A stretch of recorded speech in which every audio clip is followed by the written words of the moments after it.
उत्तर प्रदेश में अगले साल होने वाले विधानसभा चुनाव की कमान संभालने के लिए बीजेपी ने केंद्रीय मंत्री धर्मेंद्र प्रधान की अगुवाई में 8 सदस्यीय टीम का ऐलान कर दिया है। 2022 विधानसभा चुनाव की तैयारियों में जुटी भारतीय जनता पार्टी ने धर्मेंद्र प्रधान को यूपी चुनाव प्रभारी नियुक्त किया है। राष्ट्रीय अध्यक्ष जेपी नड्डा के निर्देश पर सह प्रभारियों के नामों का भी ऐलान किया गया है। अनुराग ठाकुर, सरोज पांडे, अर्जुन राम मेघवाल, कैप्टन अभिमन्यु, अन्नपूर्णा देवी, विवेक ठाकुर और शोभा करंदलाजे को यूपी चुनाव का सह प्रभारी बनाया गया है। बीजेपी की चुनावी टीम के जरिए जातीय और सियासी समीकरण साधने की कवायद की गई है। यूपी में सबसे बड़ी आबादी ओबीसी समुदाय की है, जो सूबे की सियासत में अहम भूमिका अदा करते हैं।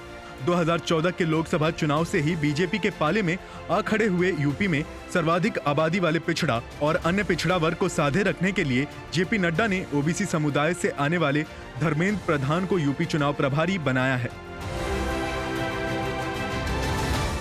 धर्मेंद्र प्रधान ने छत्तीसगढ़, बिहार और झारखंड राज्य में प्रभारी रहते हुए ओबीसी के बड़े तबके को पार्टी से जोड़ने का काम किया है। बीजेपी का यह कार्ड यूपी में पिछड़ों को अपने पाले में खींचने का प्रयास कर रही समाजवादी पार्टी के दांव को बेअसर करने वाला माना जा रहा है। 15 साल के बाद 2017 में यूपी की सत्ता में बीजेपी वापसी में ओबीसी की अहम भूमिका रही है और अब 2022 में ओबीसी को पार्टी के साथ सहेज कर रखने का जिम्मा धर्मेंद्र प्रधान के कंधों पर होगा। धर्मेंद्र प्रधान 2017 में उत्तराखंड में जेपी नड्डा के साथ चुनाव की कमान संभाल चुके हैं। बीजेपी की सत्ता में वापसी के पीछे उनकी रणनीति को अहम माना गया था। प्रधान छत्तीसगढ़ और झारखंड में बीजेपी को चुनाव में जीत दिलाने में अहम भूमिका निभा चुके हैं। अब उनकी परीक्षा यूपी के 2022 चुनाव में होनी है। यूपी प्रभारी बनाए जाने के साथ साथ संगठनात्मक नियुक्तियां भी की गई हैं। बीजेपी के 6 क्षेत्रीय प्रभारी भी नियुक्त किए गए हैं। पश्चिम उत्तर प्रदेश का जिम्मा संजय भाटिया को दिया गया है। इसी तरह ब्रज क्षेत्र में संजीव चौरसिया, अवध क्षेत्र वाय सत्य कुमार, कानपुर क्षेत्र सुधीर गुप्ता, गोरखपुर क्षेत्र अरविंद मेनन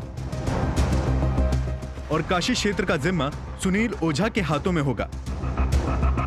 यूपी के डिप्टी सीएम केशव प्रसाद मौर्य ने यूपी विधानसभा चुनाव में नेतृत्व द्वारा दी गई नई जिम्मेदारियों के लिए संगठन के नए पदाधिकारियों को बधाई दी है। बीजेपी के बूथ विजय अभियान की शुरुआत राष्ट्रीय अध्यक्ष जेपी नड्डा 11 सितंबर को करेंगे। जेपी नड्डा प्रदेश के 27,700 शक्ति केंद्रों में से किसी एक पर खुद जाएंगे। अन्य शक्ति केंद्रों के कार्यकर्ताओं को वर्चुअल रूप से संबोधित भी करेंगे। बीजेपी का बूथ विजय अभियान विधानसभा चुनाव तक 3 चरणों में चलेगा। पहले चरण में बूथ समितियों का सत्यापन के साथ साथ पन्ना प्रमुखों के लिए अभियान चलेगा। दूसरे चरण में वोटर के बीच संपर्क सदस्यता अभियान और मतदाता सूची ठीक करना और लाभार्थियों से मिलना होगा। तीसरे चरण में बूथ पर्ची सत्यापन करना और वोटर को मतदान केंद्र तक लाना होगा। जनतंत्र टीवी के लिए सुधांशु चौरसिया की रिपोर्ट। खबरों के निष्पक्ष विश्लेषण के लिए सब्सक्राइब करें Janatantra TV and press the bell icon. Never miss any update.